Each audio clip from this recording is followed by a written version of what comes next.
Hey now, what you are about to hear is a free preview of one of this week's premium episodes of The Dumb Zone.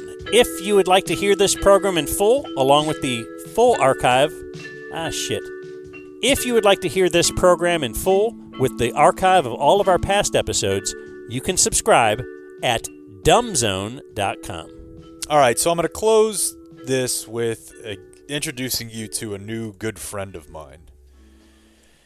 His name is McFeemy. McFeemy. Otherwise known as the Roach Daddy.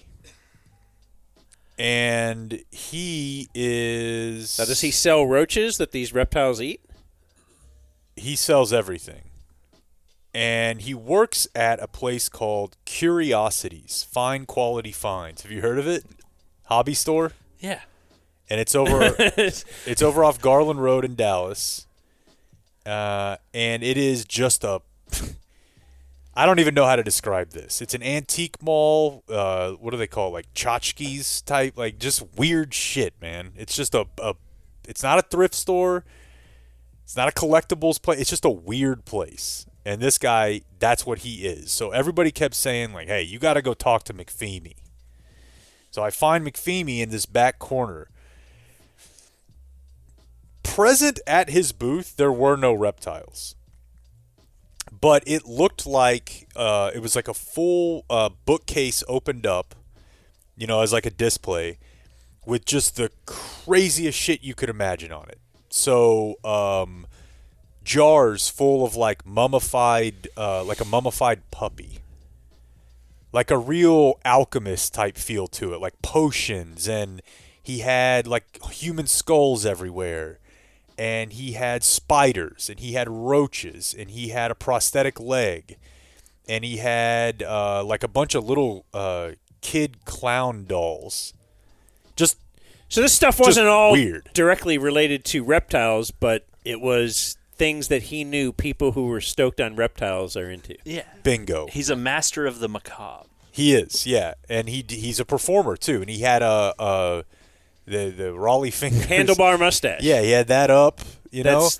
That's perfect. He was wearing kind of like a brightly colored jumpsuit with like a backwards hat. His wife was there with him. Okay. Who runs the show with him. Just a sweetheart of a dude, man. And like I really want to go check out his shop and or his home. And I honestly want to go to his house, and I want you to go with me. Okay. And just film something there because... Did you get digits? Oh, yeah. Okay. In fact, we actually had to talk to him twice because, as anybody knows, you're testing out new equipment. We talked to him for a couple minutes. The audio was not good. And that's when you get into the conversation of me and Danny are like, getting the audio as it was the first time, that's done. It's not happening. So now let's decide, is 80% of the first time good, or do we just not do this at all? And I'm like, that guy was too good. We got to go back. So we walk back over there, and now he's like, well, I'm warmed up now. He's like, I'm full McFeemy. And, let's just see. We can jump around a little bit here. But he's standing. And by the way, at this point, like, there's a crowd. Because people are already kind of crowding around him. And then I'm standing there. There's a camera. I have a mic in my hand. So there's, like, an audience, which McFeemy loves. All right, we're here today with McFeemy the Clown. McFeemy the Clown, here of McFeemy's Odds and Pods, Roach Daddy, Isopod and Chill. Tell us a little bit about what you have going on over here, McFeemy. McFeemy represents a lot of culture that is salvage, and that's vulture culture.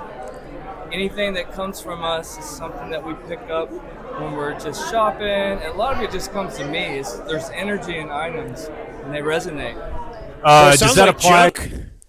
Sounds like he goes trash picking. Some people may say that. Yeah. But if you look at... Vulture culture. I've never heard that. If you look at I've heard culture vulture, like somebody who just swoops in and is like, this is my thing now. But yeah. Curiosities Antiques, if you look at their website, it's getcuriosities.com. You can kind of get a feel for what they have going on here. But junk is a good way to put it. Does that apply to, I believe you have some roaches over here. You are the Roach Daddy. What do we have? So at this point, he has surprised me a little bit. Oh, dear. And he now has he has shirt pockets on his crazy jumpsuit, and now he's got roaches crawling out of his jumpsuit up onto his face and his beard and all over his head. And he's got, dude, when I say roaches, I'm talking like 3 to 4, like huge. Yeah. Like he said, it's one of the biggest roaches on the planet. They're from South America or Africa or something. They live on the forest floor. But he somehow can keep control of them. They're like controlled by him. It's really weird, dude. But they're not running off. That's what I mean. Yeah. Oh, there he goes. Whoa. The roach daddy. Oh, yeah. All right, tell us about this roach. This is one of the largest roaches in the world. It's called a peppered cockroach. It's beautiful. They're from South America, and they live on the forest floor. And they replicate like leaves on the ground. Blah, blah, blah. Okay, now how did you come into possession of this? There was a gentleman that had roaches in the trunk of his car, and I was at a reptile shop called DFW Reptarium. Have you ever heard of it? I actually have. Yeah, they're cool. So Greg, one of the co-owners, came up to me and said, "Hey, McFeemy, you're a roach daddy. Why don't you take on these roaches?" And so I went out there, and the guy opens the trunk, and I said, "What the heck? There's 20 species." I said, "How much?" He said, $100. I couldn't get the $100 out of my pocket quick enough. What a bargain. Yeah. I loaded them up and told my wife I was on my way home soon, and she said, "With what?" And I said, "Oh, lots of cool things." And I opened the door, and there's lots of roaches. So I'm about to get into this with him here, but as you might expect in a antiques or thrift, or there's a community. So that guy knows, like, oh, I have a roach guy, the roach daddy. He would love to get these 20 species of roaches from the trunk of this car that some guy just handed me for $100. He's like, yeah, I'll be there. So when you say he knew, like, is there a community here and you're known as a guy? Yeah, they just say, hey, call McFeemy. We know this, and this. Yes. So we do rescuing. So I've always been the type of person that can take on an animal that hasn't been cared for properly. Absolutely. All right, we're about to do the behind the music. How did McFeemy become McFeemy? Can I interrupt for a second? Check in. I want to check in because we're on a furious run here. Let's go. I'm looking at the score. Come on. Hafer at the top, Green staring at a double screen. Goes It's now around 40 to Left 34. elbow all the way to the left block. With the left hand, Wrigley lays it in. Is that a 5-point game? 4-point. Green up to 5, Argyle back down by 4. Back and forth we go here at Abilene Christian University. Dude, they were down like by Chavez over left 10. side pulls up from the baseline. That shot rattles home. D up. It's a tough shot along the baseline off of the double team. Last 20 seconds Good of the defense, third quarter. better 42, offense. Last 36, 20, 20 okay. seconds to go before the end of the third quarter. I mean, Argyle- she's a Score, stop, phenomenal score. player. You could tell. She just moves differently, and I have a feeling that Say like a she's gonna dude, have say lot like to a do in dude. this fourth quarter. 8 seconds. Argyle's body language says they're holding for the final shot. Green left open, left wing three's on the way. Too strong. Hafer battles for the board with Cole. Cole throws it off of Hafer out of bounds. Nice play by Ambrosia That would have Cole. been big right But there. only 0.8 seconds remain So in we're the quarter. down 6. Argyle trails by 6. Green steals the inbound. The shot before the horn doesn't go. But Argyle with a little bit of life. A 10-0 run in the third quarter to battle back. And we've got a ball game here at Abilene Christian University. Monterey 42, Argyle 36. The fourth quarter on your way after this message from the UIL. Let's hear who's doing this. This won't be Why done. are interscholastic sports called the last classroom It's of a the day? UIL ad. Because Okay. they teach students important All right, life back to lessons. McFeemy. Let's see Tell what us a little bit about your how you got into this as a youth, or were you an adult at the time? How did you first? I never had animals growing up. No reptiles, no insects. Wasn't comfortable with being around anything like this. When I was growing up, I had a hard life, and I ended up in a type of care where I didn't have people to support me. And so when I actually got adopted by some of my family, I ended up blooming into this awesome human that was able to find the beauty, inner beauty in myself, because I was voted class clown in high school. So now that I'm older, I realize that I identify as a clown. And then you do you work as a clown? I do. We do birthday parties, which is called Face Your Fears. Face your fears. So I gather from that does the clown go by McFeemy? He does. Okay. And this is his alter ego, which is McFeemy. Okay, so confusing to say the least. Let's just let him cook. the clown. I guess I'm gathering what you're saying is you've got the regular clown act, and then there's the face your fears element to it. Tell us about that. So my wife and I, we do birthday parties where we show up to your birthday. This is the type of setup that you'll see. Now, do you dress as a clown as well, ma'am? No, I'm actually the bearded lady. Okay, fantastic. Okay, fantastic. She's just kind of there, and she's very supportive, and she's helpful. She's not like she's not as ostentatious as he is, but she's down. Okay, fantastic. All right, so you show up your clown, you got bearded lady, and you have what? Well, you may eat a cooked cockroach. You might eat a cooked scorpion, a cooked. They have like a fear tarantula, factor element to their crickets. parties. You'll definitely get electrocuted with thousands of volts of electricity, and you'll have to endure your biggest fear if it's snakes. The IRS. Human brains. All right. Oh yeah. Now he's showing me a human skull, and he's also showing me a human brain in the liquid. I don't even know. Formaldehyde. Yeah. Let's keep it. Okay, and so you guys do the show together. Do you have children?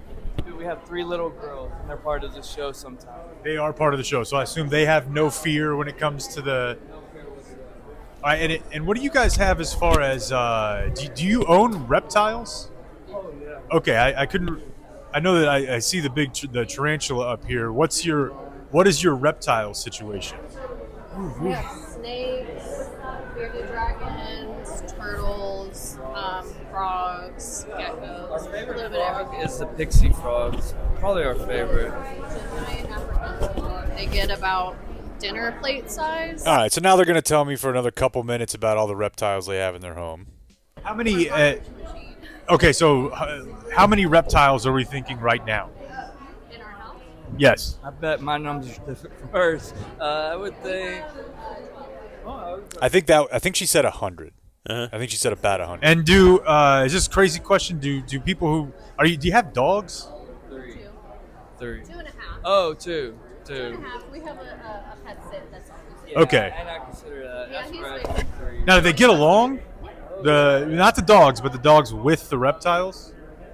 Yeah, we have a reptile room. Okay, this is why I want to go to his house. Listen to this. Yeah, we have a reptile room we have Halloween items. It's curated in this style. Then we incorporate it because Odds and Pods is our whole home. So our living room is full with every religion, every culture. We have a clown kitchen, and every room is a walk of life. There's something. There's a living animal. We have fish. We have hedgehogs. We have I don't know 40 species of isopods. We have 10. How big a hedgehog get? You think I'm listening to? How big a hedgehog get? Gosh, what, a little bit bigger than. Lives inside? A little bit bigger than a softball. Lives inside? Lives inside. Has a beautiful. We do a bioactive. They run around the whole house habitat and for it. get the We rings have and all the kinds of really neat. go through the. What do we got? We got a tie ball game in Let's Abilene, go back folks. to it. Let's go We back do? to it. Let's see. I might be a little no. behind. Lexi's got another one. Kinsley's got another one. Yeah, you might be getting quicker updates than I have. Don't spoil it for us. As Monterey Yeah. leads 48-44. Cole spins off the double team. Johnson with the offensive rebound. Her putback goes with the foul. It's okay. Well, it kind of bailed out Monterey that time. Is it 50-44 now? Cole threw up a wild shot. Yeah. A spin On move that. in the shot while she was spinning, but Still counts. Mary Johnson right there with another offensive board. 90% of her buckets, we're told, this year have come from offensive rebound. And What? Jesus. It's the most Monterey's insane back stat up to I've 7. ever heard. 51-44. that was big. And a block out. Steal here nearly by Monterey as Monterey deflects it off of Landry Murphy's knee. It's not good. All right, That's a let's wrap up turnover with on McPhee. Argyle. If I didn't agree, would it matter? I like that. And have you ever owned a sword? I've had mini swords. Yes. That seems to be a common theme. He laughed we at have you. swords at our new shop, Curiosities the Garage. They built race cars since the 1950s in the garage. I kind of cut him off. Again, I want to do a video on this. There's a lot going on, but let's wrap it up. If you weren't doing this, what do you think you'd be doing? Stocks, Wall Street. I would still be hanging out with this guy. Okay. Oh, absolutely. It's a road. And sometimes I ask, am I going to keep on doing it? I just don't know. But everybody tells me I need to keep on trucking. So The world needs a McPhee and family. Well, it's nice to meet you, brother. Take it easy. There he goes. One of the more interesting people I've met in a long time. McFeamy. Yeah, I'll go to his house for sure. McFeamy, go to I don't know if we want to just Curiosities. go there, just do a video, or like, do we want to go and set up and actually do a show? It would be really fun, man. I bet you his kids are just super interesting. My guess is they go to a school at home. Just if I had to guess. Yeah. But he's a sweetheart of a guy, and yeah, he would kind of tell you like, look. So he's the leader of the whole place. Yeah. He was commanding attention. Yeah, he was just, like I said, he was a sweet guy. Like, I had a rough life, and now I just like to care for. Like, this is the type of guy. You think you don't throw anything away?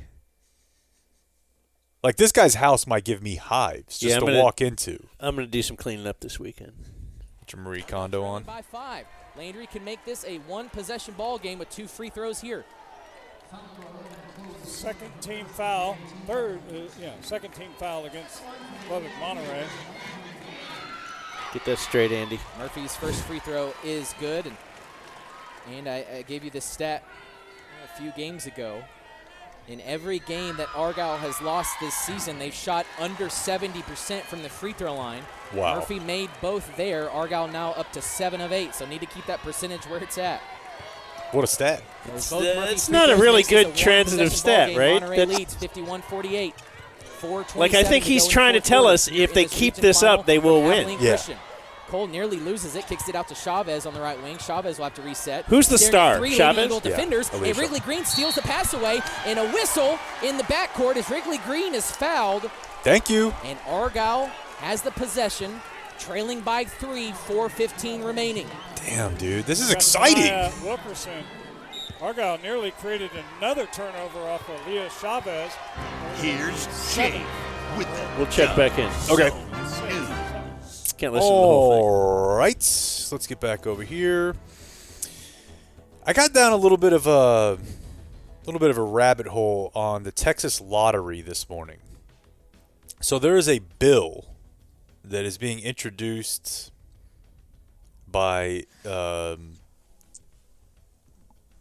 what's his name? Elon. McLovin. McLovin's boss, Dan Patrick. McFeely. And it's about something, it's related to something called lottery couriers. Do you know what this is, Clayton?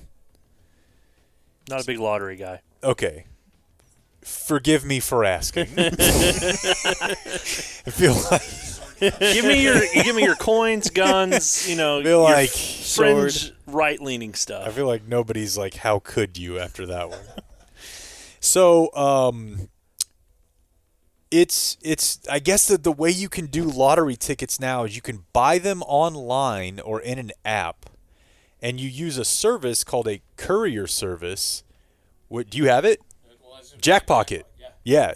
So maybe you could tell us how it works, but then they go pick up the tickets for you, and then then they work with you on like whether or not you won or not. I don't really understand it. It's owned by DraftKings, but Dan Patrick actually like went into this physical store where these tickets are, I guess, being sold, and was like, "Hey, this doesn't seem legal." He said, "Do you not see an issue where the public might lose confidence if the courier service somehow just happened at this one location in the entire state of Texas? They sold an $83 million winning ticket, and they also own the location that printed that ticket.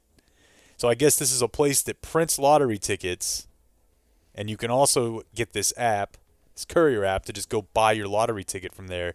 And they've sold like 100 times as many lottery winning tickets at this location in a very light foot traffic area than anywhere else in the state." Huh. So we're looking into it. The Dumbzone.